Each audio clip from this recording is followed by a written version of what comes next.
Welcome to PseudoPod, the weekly horror podcast. What follows is horror fiction read in tooth and claw, and not for the faint-hearted. Consider yourself warned. PseudoPod, episode 772, for August 27th, 2021. Flash on the Borderlands 57, the loving gaze of the abyss. There's nothing in our eyes as lonely as a moon. Hey everyone, hope you're doing okay. Kat here, assistant editor at PseudoPod, your host again for this week. It really is me, honest. I haven't been possessed by anyone. Well, I don't think I have. Probably not. Anyway, as August comes to a close, we bring you one of our special Flash on the Borderlands episodes, featuring 5 films reviewed by Dr. Frankensteins Creature by Evan J. Peterson. Advice I wish I'd been given when I was a 12-year-old girl about to watch The Exorcist for the first time by Chelsea Davis, and a short story in 7 looks by Sarah Turi Bashir. Evan's writing has appeared in many places. His serialised novel Better Living Through Alchemy is currently releasing digitally, chapter by chapter, from Broken Eye Books, and his first full-length poetry book, Meta Flesh, Poems in the Voices of the Monster, is now available from Aris Entertainment. Find out more at evanjpeterson.com. Chelsea is one of our own intrepid audio producers. You can fill your eye holes and your ear holes with her work by visiting her website, chelseamdavis.net, and you can subscribe to her monthly newsletter about horror and comedy film at Shrieks and Howls. And Sarah is a writer and filmmaker based in Los Angeles, California. She can, on rare occasion, be found online playing games with the crew at Shadows of Arconia, on Twitch and on YouTube. Even more rarely, she can be found on Twitter, where she lurks at Hey Bashir. Our narrators this week are Halloween Bloodfrost, Cara Grace, and Kitty Sarkozy. Halloween is a transgender person of masculine experience who understands that the greatest evils we commit against ourselves, we so often visit upon others. So treat yourself with kindness, always. You're most likely to find Cara deep in the woods, admiring and making friends with bugs and other wildlife, or underwater, watching the sunlight filter through the surface and hanging out with the aquatic life. Feel free to contact her with projects or adventures. And finally, Kitty is a writer, actor and robot girlfriend. Both Kitty's voice and stories have haunted PseudoPod's halls in the past. For a list of her publications, acting credits, or to engage her services on your next project, go to kittysarkozy.com. As usual, all the links are in the show notes. Now, without further ado, we have some stories for you.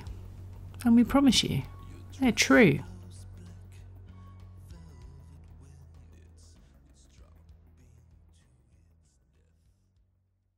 Five films reviewed by Dr. Frankensteins Creature, written by Evan J. Peterson, and narrated by Halloween Bloodfrost. 1. Little Pine Eye. Pinocchio, 1911. In Collodi's original tale, the unborn log feels the burn of the scalpello, crying out. Some endure chisel and Nazi just to look human. We massage the grain to soften it to flesh. But the termites are already in. The nose dry rots off of the face. Carpenter ants take off with our lips shared in their pincers. Pray, Fontantino, that some blue asphyxiated fairy will hear your mulch of tears hitting the earth floor and pity you, grant you mortality. Pray to live long enough to die a man. How many paths to the eternal forest fire, choking on an acorn or boiling in your own sap, soul divorced from stump. But take comfort. Recall that fire is a miracle, the gift of Prometheus, who, like like film. Stool light. Fire blasts your shadow into sudden, cleansing drama. A flood of shine into a darkened wood. 2. All the electrical secrets of heaven. Frankenstein, 1931. The lab apparatus goes like a Catherine wheel, slinging its chips of light. This body isn't dead. It has never lived. Hogwash! Every fragment had its day. Now they rest, waiting. The doctor and his cripple rob the graves. Frankenstein throws his spade of earth in death's face, and the creature, a flat-headed numbskull, a droop-eyed ghoul with one sunken cheek. What are the lives of a few rabbits and dogs, daisies tossed into the lake? The trapper stumbles, mouth slack, presenting his sopping offspring. The toothless mob gathers, calling for death. No wonder at such anger. Their skies but a wrinkled backdrop, their roles but pomp and prop. Strickfaden saves nothing, resurrects everything. Raise a glass to the Hollywood ending. Here's to a son to the house of Frankenstein, a living one, this time. 3. Creature of the Night. The Rocky Horror Picture Show, 1975. I crashed the theater tonight with popcorn flu. I thought I dreamed the picture. It melted like a tab of LSD, and everybody loved me. A monster flexed like Flash Gordon in gold briefs. I tore off my disguise and leapt before their screen. I lost my virginity in the back row, my stitches out and all. My girl, I guess she was a girl, sang, "Hot patootie, bless my soul." So I did. I sucked her earlobes and spluttered cool. But then Sarandon's eyes were as big as my fists. She made love to the monster. The doctor died for glamour. See? You people break the laws of science for love. You slay each other with pickaxes for love. So I'll make every one of you love me. 4. Dicephalus. The Elephant Man, 1980. My head, but not my head. A knobby pumpkin spitting on a pole. A Harry Hewson puppet. Putty, sticks, and wire. My greatest discovery. The latent medical anomaly. Dicephalus. I coined it myself. Quote, the disorder of extremities in which the subject's head is seemingly attached is clearly not the head belonging on that body, end quote. Lately, I'm devising means to shuck it and release this handsome, sweating face beneath. A hospital is no place for secrecy.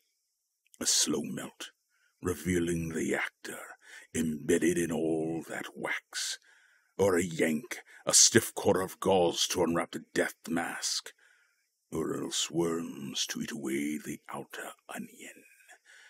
Medicine is messy. Oh, head, dear head, throne of sense and senses, you hateful helmet, why can't I pull you off? 5. Rebirth is always painful. Reanimator, 1985. Today, we play the meat card, the sticky. Today, Innards uncoil like vines and seize you by the ankle. The best elixirs always glow. Ever notice? Like teenage lightning, we bless this range and push into epidural space, flush of bioluminescence, hormone geyser, phosphorescence, howling like a newborn dragged back from the cold and liquid afterworld for another go at breath. A second death. Today, we press some flesh. Today we peel up the toenail. Ancient question. When dead folks walk, do they know poetry? Or is it all just hunger, brains, and meat? Don't fool yourself. A zombie does feel pain. It's the pain itself that has ceased to hold meaning.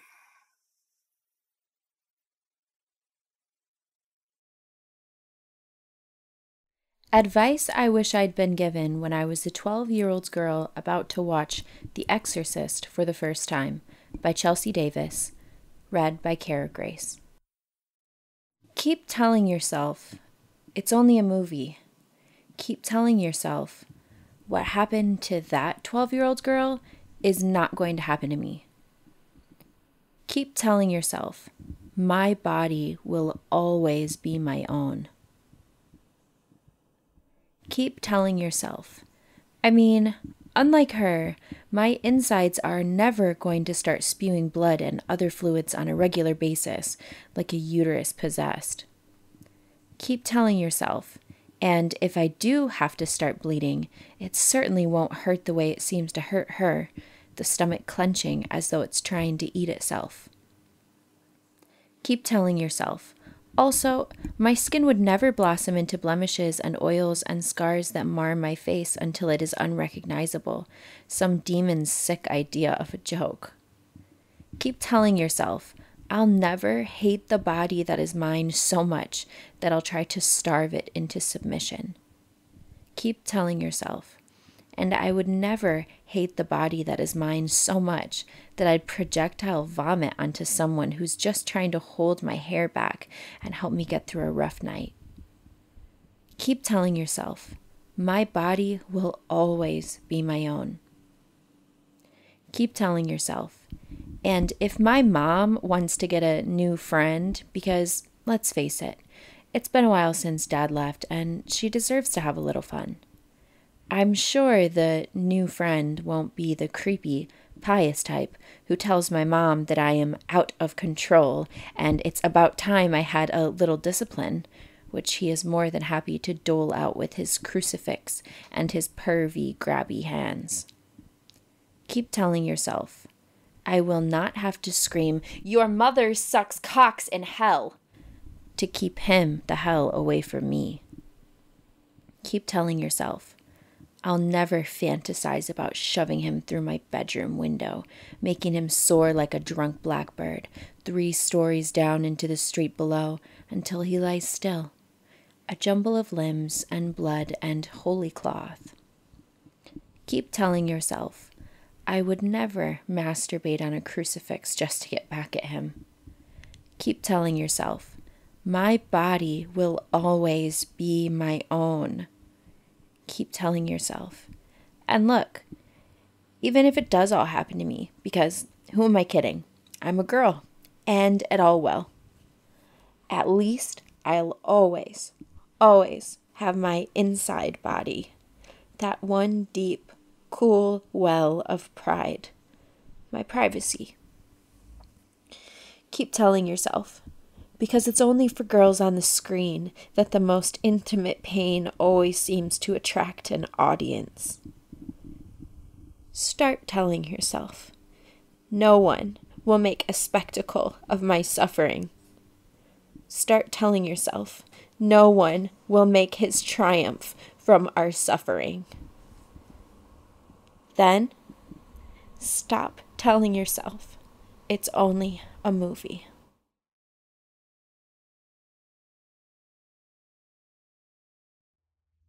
A short story in 7 Looks by Sarah Turi Boshier, narrated by Kitty Sarkozy.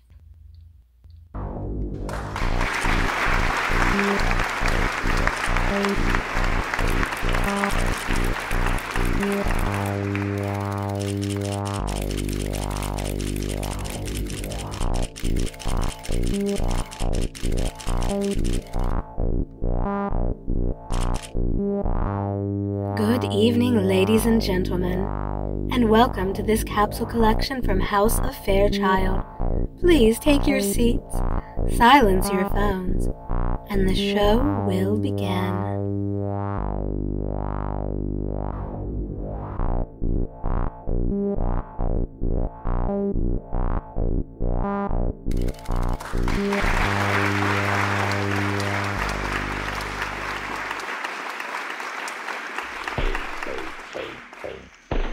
Look 1. The Waif. Our first look this evening is a thigh-length anorak in thin navy blue waterproof, accented at the left wrist and front skirt with fanciful hand-stitched embellishment, as if it had been drawn on with a marker in painstaking precision over many a cold night where you couldn't afford to go to sleep. Maybe because of the monsters outside. Maybe because of the hunger in your belly. Precision and persistence are the saving graces of the artist. It is what drew this opportunity to you when you made something special out of nothing. Take it off and hand it over, standing there shivering in your thin cotton camisole and your skinny jeans. This will do as a first offering, but your patron wants more, will make you more in exchange for, well, nobody breaks into this industry without paying their dues, or at least starting a tab. Make the deal, bend the knee, take the job.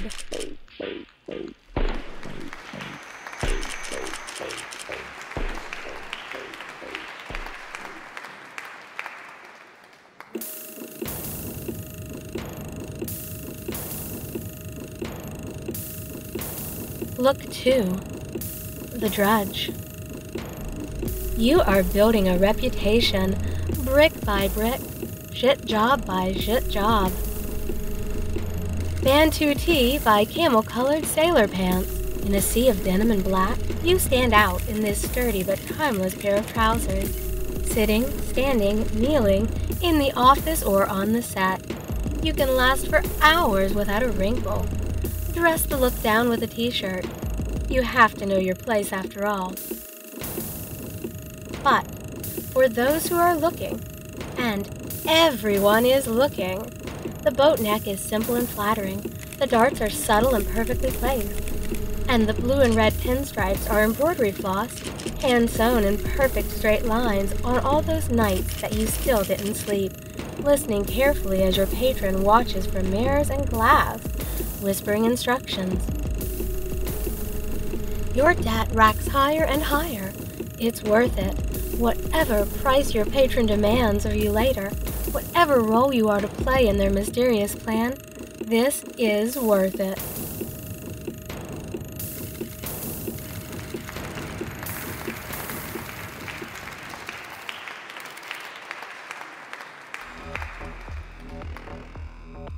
Look 3. The Acolyte.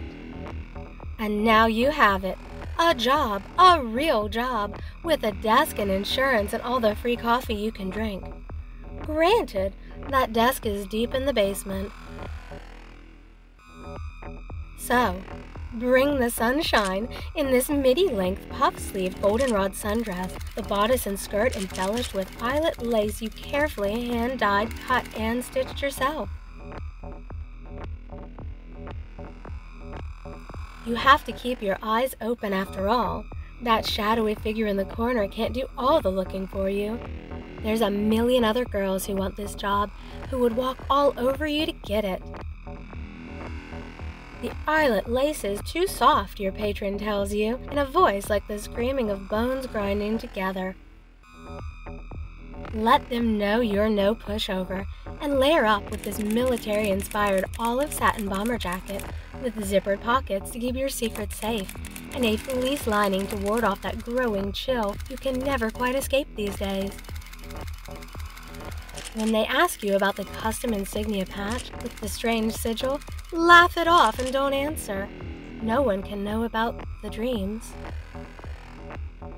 And then, you get the call from your patron.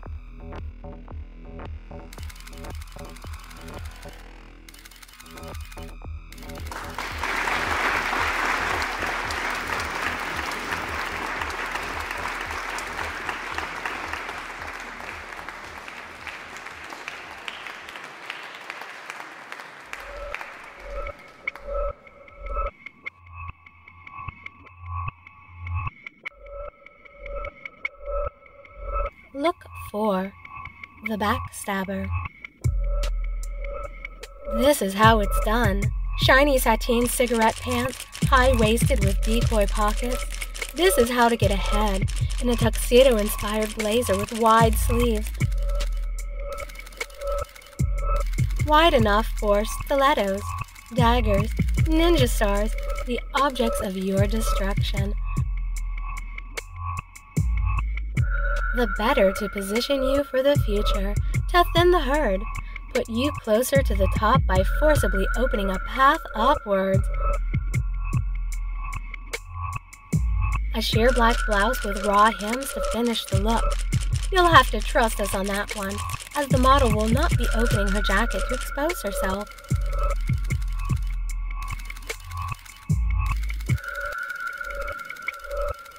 The plan proceeds. Enough said, let's move on.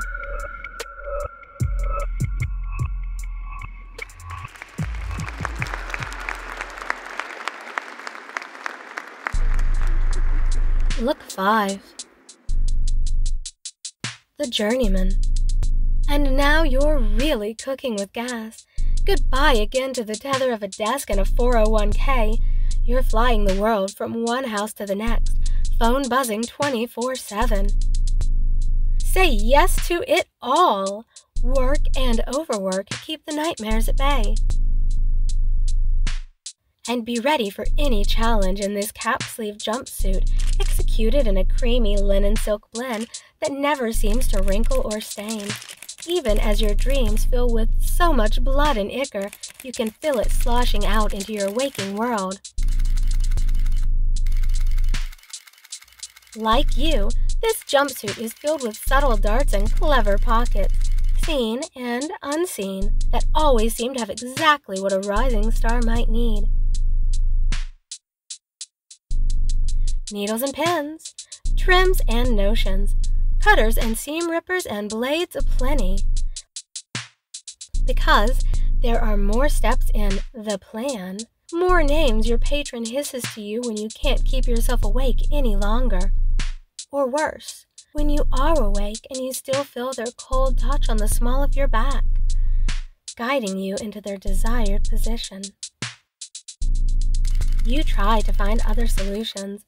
That's your saving grace now. You are trying very hard to hurt as few people as your patron will let you.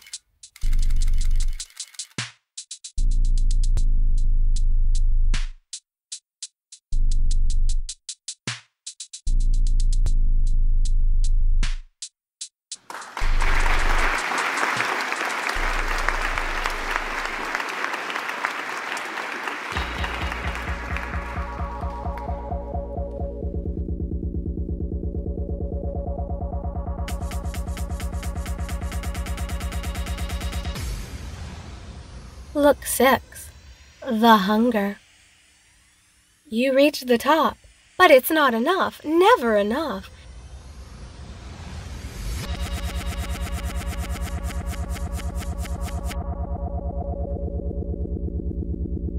You have the title, someone has a better one. You take their spot. Another house rises above yours, and you and your patron must jump and do battle to the top of the next little hill.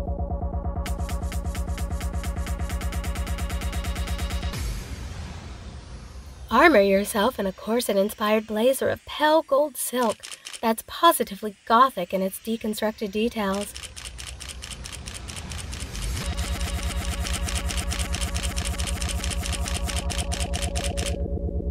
The high architectural collar tight around your throat, the cobwebby fraying at the cuffs, the whalebones piercing through the fabric in rows of delicate spines down your back.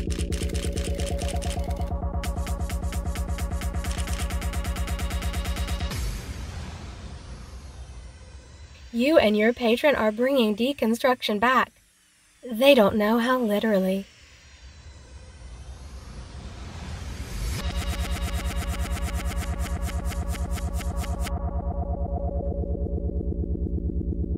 Beneath the jacket, a wool sheath dress in a navy like a black hole that absorbs the light in a way that no shade of blue should.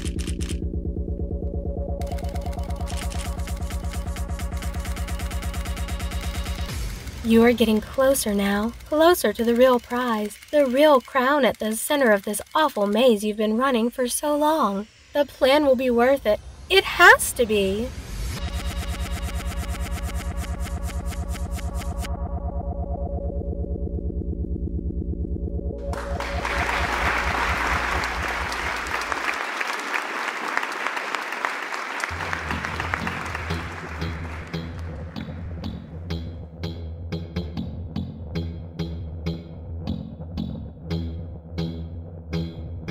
Look 7. The queen. No, the pawn.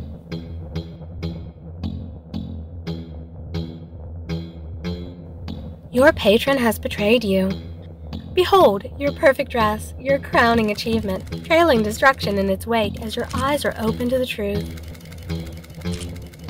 A tiered, asymmetrical gown like the ruin of empires, every piece of dangling fabric ruched and beaded and tortured down to the very last thread, just like the nerve endings you've shredded, the pieces of yourself you've warped, the damage you have wrought on yourself and on those around you.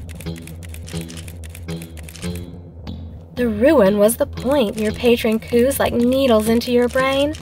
The ruin was the plan.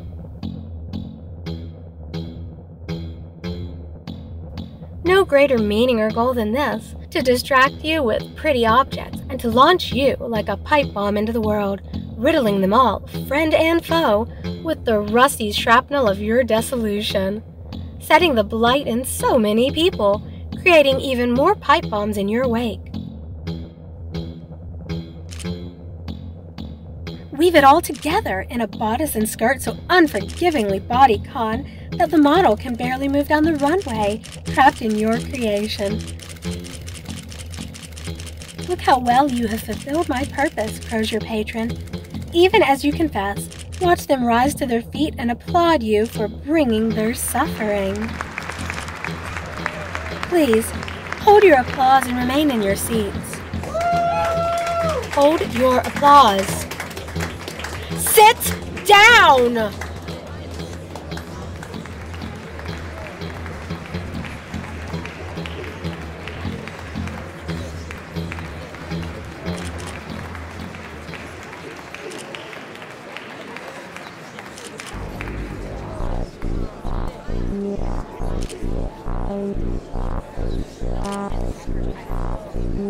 Look 8, the assassin.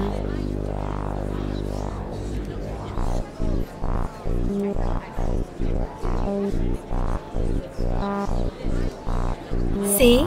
The real showstopper. Every stitch closed, every seam finished in sweat, tears, and hours upon hours of hand sewing.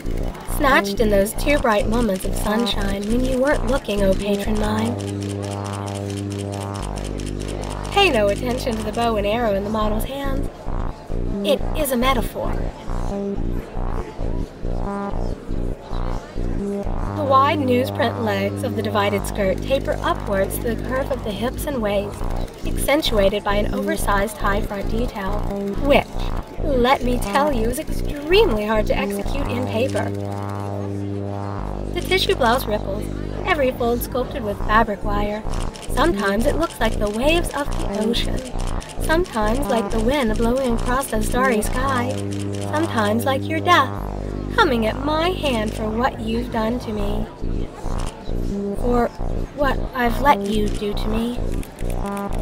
This garment won't last but one trip down the runway, and neither will I after this. I know that.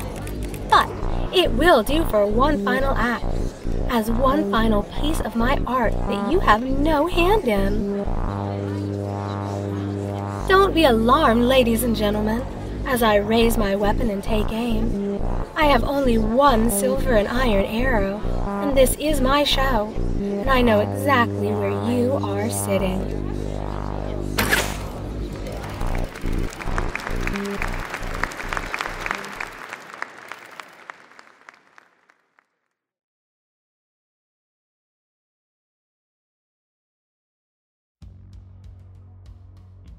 And we're back. What an amazing collection of stories, eh? Our subtitle this week is There's Nothing in Our Eyes as Lonely as a Moon, which, if you don't recognise it, is from a David Bowie track, Looking for Satellites. The lyrics are all about staring at television screens, watching advertising, and the happy, easy emptiness of it all, which is the perfect way to frame these pieces, don't you think? 5 films reviewed by Dr. Frankenstein's Creature is so gloriously strange, it's almost poetic in its weirdness, but at the same time it gives us such an interesting perspective. How would the monster, a resurrected being himself, view these movies? He sees film as being a way to grant life. He sees the danger and the horror of glorifying that. He empathises with the characters in a way that we as ordinary humans cannot. Wonderful stuff. And then there's advice I wish I'd been given when I was a 12-year-old girl about to watch The Exorcist. Isn't that a punch in the gut? Because we know this is what The Exorcist is about. It is about puberty and what it means to be a girl who's changing and finding suddenly that the men around her see her in a completely new light, and it's not necessarily a very pleasant light. Horror is quite probably the oldest form of story. People sitting by a fire warning each other not to go there and not to mess with that. And this story reminds us of that. It's both obvious and it's not. You know the curtain is there, this story says. Let's twitch it aside, just a little. Beautiful and brutal. And then finally, we had a short story in 7 looks.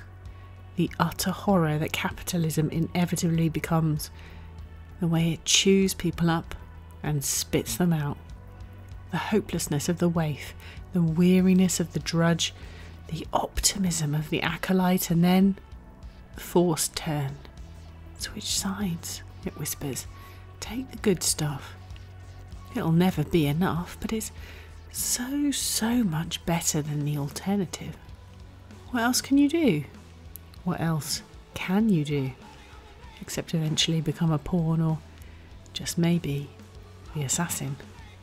Insightful, brilliant work. And by the way, I must say a special thanks this week to our co-editor Sean M. Garrett for his production of the Runway soundbed, which he made by utilising various sounds and music from freesound.org and manipulated samples. Sean would like to dedicate this soundbed to John Oswald, gender-queer disco icon Sylvester, the 2016 film The Neon Demon, and all the models who tread the catwalk. PseudoPod is funded by you, our listeners. As always, if you can, please go to pseudopod.org and donate by clicking on Feed the Pod. And if you can't afford to do that, then please consider leaving reviews for episodes or tweeting about them. Tell the shop mannequin that definitely didn't just move as you walk past. Whisper your favourite parts to the static-filled television in your lounge that keeps switching on in the middle of the night. Or just tell your friends, whatever. A quick reminder that the portal for the Flash Fiction Contest closes on August 31st. So if you haven't got your story in yet, depending on when you're listening to this, there might just be time. Otherwise, from the 1st until the 14th of September, we're open for general submissions. So that's horror stories 6,000 words and under. All the submissions information is on our website. Next week's story is Vanity Vanity by Dan Fields, narrated by the wonderful Graham Dunlop, produced by the amazing Chelsea, and hosted by the boss guy himself, the always lovely Alistair. Don't miss it. As always, PseudoPod is part of Escape Artists Incorporated and is distributed under a Creative Commons Attribution Non-Commercial No Derivatives 4.0 International License. Download and listen to the episode on any device you like, but don't change it or sell it. Theme music is by permission of Anders Manga. We leave you with a closing quote from Ursula K. Le Guin. We live in capitalism. Its power seems inescapable. So did the divine right of kings. Any human power can be resisted and changed by human beings. Resistance and change often begin in art, and very often in our art, the art of words. See you soon, folks. Stay safe.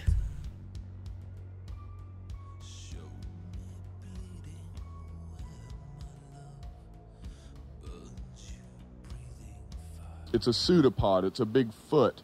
It's all about podcasts these days.